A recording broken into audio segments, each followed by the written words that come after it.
What's going on, guys? James Garville back at it again with another video.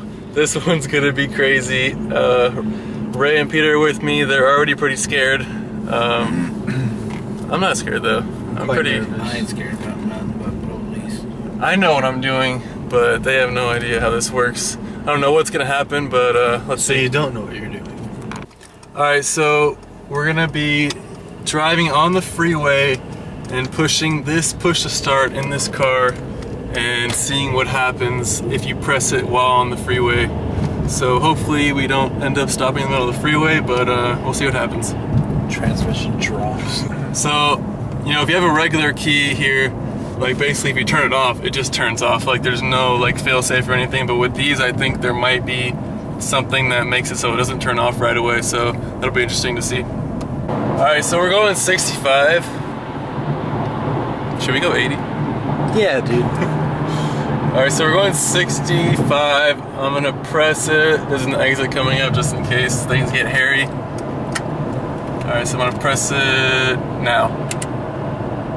Nothing happened. Damn, that was gnarly. Alright, I'm gonna press it and hold it, see what happens.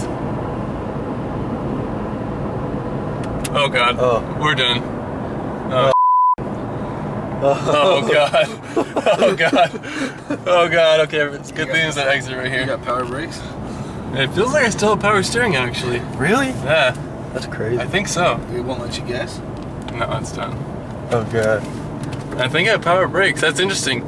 So I still have power everything, but no throttle. Okay, now we can stop. Put it in park. Starts right back up. So if you're ever like out of gas and you just need to like get the extra mile in,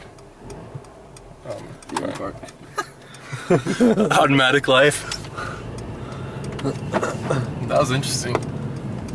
Alright, so as you guys saw, we pressed it, nothing happened, held it for 5 seconds, and then it actually shut completely off. So Mercedes products will actually turn off on the freeway, which is good because if you ever need to turn your car off for whatever reason, like if your pedal gets stuck or something like that, you know, it's good to be able to turn it off, even though it takes 5 seconds. Hopefully it turns off fast enough. Do not try this at home, please. No one go out and try this. You can't try it at home. You have to be driving. Well, don't try it in your own car or anywhere. Alright guys, hope you enjoyed the video. Ray, Peter, got anything to say? I don't have words for that. You know what they say. It's better to be. Oh, there you go. Definitely not going So James is gonna bleep out what Peter said, but you should comment below what you think Peter said.